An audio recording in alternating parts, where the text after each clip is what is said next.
पति पत्नी का जो रिश्ता होता है जन्म जन्मांतर का होता है, लेकिन उन्हीं रिश्तों में अगर थोड़ी सी भी खटास आ जाए तो वो रिश्ता अक्सर बिगड़ जाया करता है। उसी प्रकार से एक पति जो अपनी पत्नी से छुटकारा पाने के लिए वह दूधिया वाले से कहता है कि उसकी पत्नी के साथ संबंध बनाए, फिर कुछ ऐसा होता है जिसे सुन आपके पैर तले जमी खिसक जाने वाली है। सो नमस्कार, आदाब, सत श्री अकाल दोस्तों, मैं करण राज, आप देख रहे हैं अनोखी अपराध। ये घटना जो है उत्तराखंड के उत्तम नगर की है। वहीं की रहने वाली सुधा, जिसकी उम्र 35 साल थी, उसका पति कोई करीब 10 किलोमीटर की दूरी पर कपड़े की दुकान किया करता था। उसके घर पर एक दूधिया वाला अक्सर दूध पहुंचाने आया करता था, जो कि अक्सर उसे निहारता हुआ रहता। जो सुधा थी काफ़ी ज़्यादा सुंदर थी, उम्र के साथ साथ उसकी सुंदरता भी काफ़ी ज़्यादा थी। इस कारण से दूधिया वाला जो था वह अक्सर आता और अक्सर देख उसकी पत्नी को देखा करता था। एक सुबह सुधा का पति जो था वह छत की बालकनी पर खड़ा होकर देख रहा होता है। तभी दूधिया वाला वहां पर पहुंचता है और उसकी पत्नी को निहार रहा होता है। पति ये देखकर तुरंत बालकनी से अंदर आता है और अपनी पत्नी के पास पहुंच जाता है। वहां पर पत्नी से जाकर वह कहता है कि जो दूधिया वाला है वह बार बार तुम्हें देखता है, तुम क्यों नहीं कुछ बोलती। जो पत्नी सुधा थी वह कहती है कि भगवान ने उसे 2 आंखें दी है देखने को, मैं उसे क्यों मना करूं। मैं इतनी खूबसूरत हूँ कि मोहल्ले वाले हर कोई देखते हैं, तो मैं कितने लोगों को मना करूं कि तुम मुझे मत देखा करो। पत्नी की बातों को सुनकर जो उसका पति था सुधा का, वह चुपचाप सा रह जाता है। अगली सुबह जब होता है तब फिर से जब वह दूधिया वाला उसकी पत्नी की ओर देख रहा होता है तो उसे रहा नहीं जाता है। वह तुरंत सीढ़ियों के माध्यम से नीचे उतरता है और वह दूधिया वाले के पास पहुंच जाता है। दूधिया वाला वहां से जा रहा होता है। वह दूधिया वाले को कहता है कि भाई तुम रुक जाओ, तुमसे कुछ बातें करनी है। जो सुधा का पति था वह तुरंत उस दूधिया वाले के पास पहुंच जाता है। वहां पर पहुंचने के बाद वह दूधिया वाला जो था वह कहता है, साहब क्या बात है, आखिर क्या बात करनी है। जो सुधा का पति है वह कहता है कि तुम मेरी पत्नी की ओर बार बार क्यों देखते हो इतनी गंदी भरी नजरों से। तुरंत जो दूधिया वाला था वह सकपका जाता है और कहता है कि साहब मैंने जानबूझकर नहीं देखी है, वह गलती से मेरी नज़र थी तो वह चली गई थी। जो वह सुधा का पति था वह कहता है कि कोई बात नहीं, अगर तुम मेरी पत्नी की ओर देख रहे हो, उसकी खूबसूरती को तुम चाह रहे हो तो कोई बात नहीं है, लेकिन तुम्हें मेरी एक काम करनी पड़ेगी। जो दूधिया वाला था वह कहता है कि साहब आखिर क्या काम है। जो उसका पति था उसके कानों को नज़दीक लाता है और उसके कान में कुछ फुसफुसाता है। उतने बाद वह तुरंत वहाँ से वह जो सुधा का पति था वहाँ से चला जाता है। जो दूधिया वाला था वह पति की ओर देखता रहता है कि आखिर ये पति जो है वह अपनी पत्नी के साथ ऐसा क्यों करना चाहता है, लेकिन फिर भी वह चुपचाप से वहाँ से चला जाता है। अगले दिन जब वह दूधिया वाला आता है फिर से वह पहले के मुकाबले वह काफ़ी देर देर तक उसके घर के सामने रुक कर उसकी पत्नी की ओर निहारना शुरू कर देता है। धीरे धीरे उसकी पत्नी जो थी वह भी उसकी ओर आकर्षित होती जा रही थी। दूधिया वाला हर दिन उसके दूध को देने आता और उसे हाथों को कभी पकड़ लेता, कभी उसे कुछ बोल देता, फिर भी उसका पति वहीं पर रहते हुए कुछ नहीं बोल रहा होता है।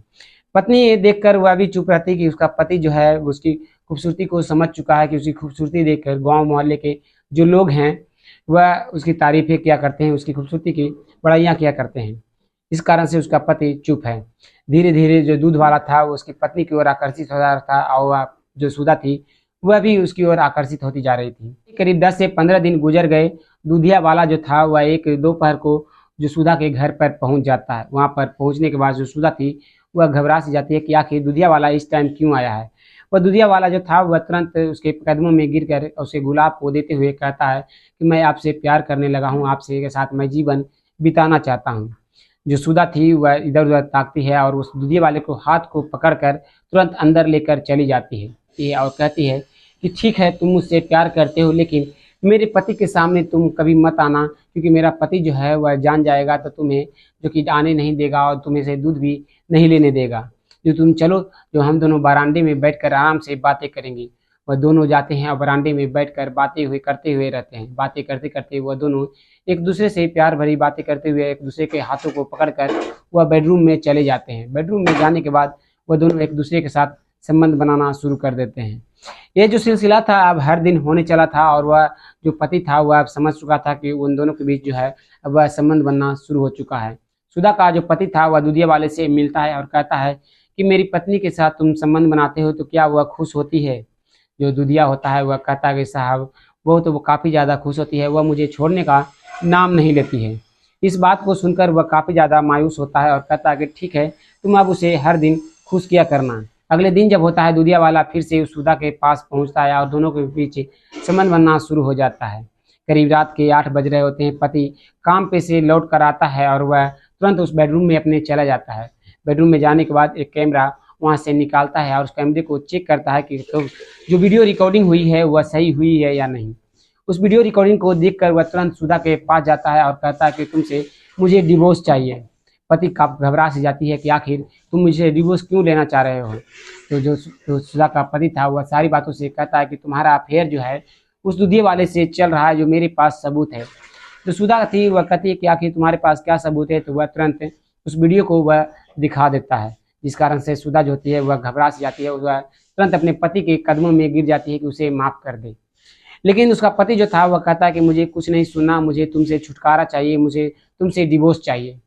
इस बात को सुनकर जो सुधा थी वह तुरंत अपने उस दूधिये वाले के पास कॉल लगाती है और सारी बातों से अवगत कराती है। ये बात को सुनकर जो दूधिया वाला था वह भी अब घबराने लगा था, क्योंकि उस कैमरे में वह भी कैद हो चुका था। वह भी अब जो सोचने लगा था कि अगर सोशल मीडिया पर या फिर कहीं पर ये अपलोड कर दिया जाएगा तो उसकी भी इज्जत चली जाएगी और वह भी काफी जो कि जेल के सलाखों के पीछे जा सकता है। इस बात को सोचकर दोनों मिलकर प्लानिंग करते हैं। प्लानिंग करने के बाद अगले दिन जब होता है तो जो सुधिया वाला था वह तुरंत सुधा का पति के पास कॉल लगाता है और कहता है कि तुमसे मुझे कुछ बातें करनी है। जो उत्तराखंड के जो उत्तर नगर के चौराहे पर एक जो बागीचा है उसमें वहाँ पर तुम पहुँच जाओ। जो सुधा का पति था वह वहाँ पर पहुँचता है तो देखता है कि सुधा पहले से वहाँ पर मौजूद है।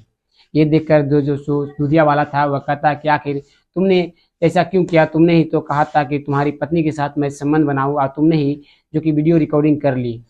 जो सुधा का पति था वह कहता कि मुझे इससे छुटकारा चाहिए था, मेरे पास कोई सबूत नहीं था कि इससे क्या कहकर मैं तलाक लूँ था। वह कहता कि मैं इसे तलाक लेना चाहता था, इसलिए मैंने वीडियो रिकॉर्डिंग की है ताकि तलाक लेने में मेरी काफ़ी ज़्यादा मदद हो।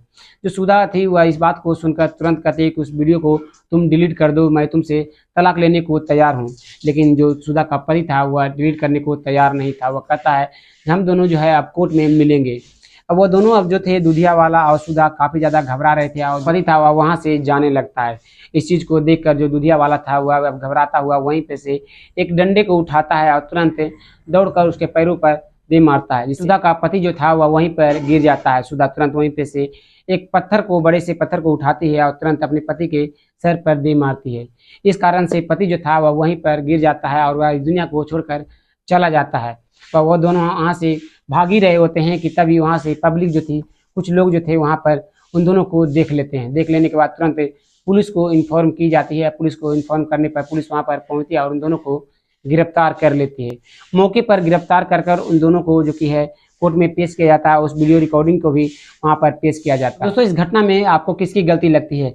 क्या सुधा का पति का गलती था कि वह उस दूधिये वाले को सिखाकर अपनी पत्नी की ओर आकर्षित करवाया है, या फिर सुधा की गलती थी कि वह बिना अपनी पति को इच्छाओं को जाने हुए वह उस दूधिये वाले से जो कि आकर्षित हुई और उसके साथ वह जो कि उस रिश्ते में जुट गई, या फिर उस दूधिये वाले का गलती था कि वह जो कि खूबसूरती में मोहित होकर वह उसकी पत्नी की ओर आकर्षित हुआ, सुधा की ओर। आखिर किसकी गलती लगती है? कमेंट में अपना राय जरूर दीजिएगा। फिर मिलते हैं एक और वीडियो में, तब तक के लिए धन्यवाद। जय हिंद दोस्तों।